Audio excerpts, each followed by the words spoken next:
Hey everybody, I wanted you to see some of the most interesting work today. This man is named Vassily Kandinsky, and of all the painters out there, this man is considered the pioneer of abstract art. So before we jump off a cliff talking about abstract art, let's talk about realistic art. So far we've been focusing on drawing from observation. Like this painting he did, this is one of his early paintings. It's of a boat in a harbor, but it has bright colors and thick lines and thin lines and dark shapes and light shapes. There's a lot of movement, even though the boats are resting there in the harbor.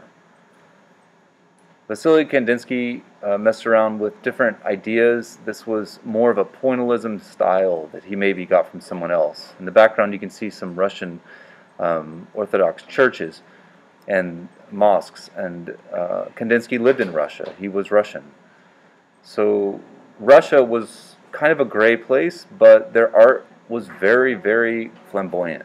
Believe it or not, Russia has a very big part in the history of modern art. This is one of his very first paintings to leave reality.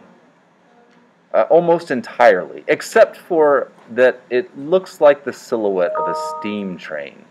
Now, if it wasn't the silhouette of a steam train, then I don't know what else it would be.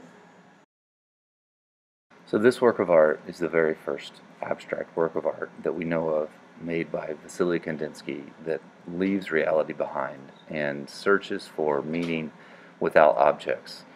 There are shapes, there are colors, there are lines, there are the illusion of form. So representing things is no longer the reason for art. That's a huge break. And in this painting, we really get away from it. We start to see paint that is put against other pieces of paint. The paint colors and shapes and lines and forms come from anywhere in the imagination, representing anything in the imagination, or possibly nothing. Maybe these were scribbles and he had a technique for designing this work. I think that maybe is true, and I want you to see that in how we do it today. And now we're finally at a work of art that is free to be able to rest with these shapes, colors, and forms wherever they may fall, and not even worrying about the space around the objects. Instead of paint touching or shapes touching shapes, it's just empty spaces, and there's more room to appreciate the lines and the shapes and the colors.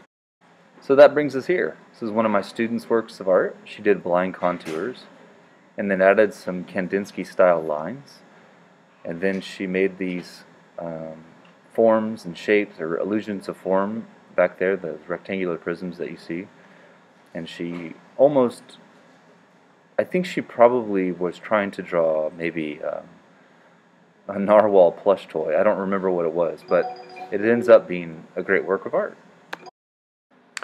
This artist, one of my other students, has taken a drawing, again, of a plush toy narwhal, I think, and he's done several of these iterations, blind contours, and then made shapes inside of those shapes that were created by the lines, and has created a very visually rich, visually interesting work of art, much in the style of the early abstract artists.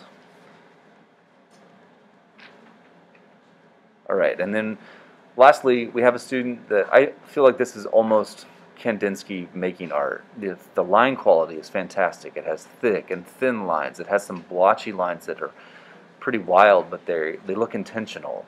It has several different colors that are pushed up against each other, and then it has the empty spaces. Big, large strokes of line along with several different types of shapes. So a lot of variety. And I think the key to this lesson is variety. So you're going to take your blind contour drawing, and then you're going to add shapes with black pen or marker, and then you're going to use color to bring out what we don't necessarily observe but maybe feel. And at that point, if you can still see the object and make sense of it, that's okay, because the early Kandinskys looked like that. But it is a segue, it is a path to getting to abstraction. All right, I hope that makes sense, and I hope you guys enjoy this lesson.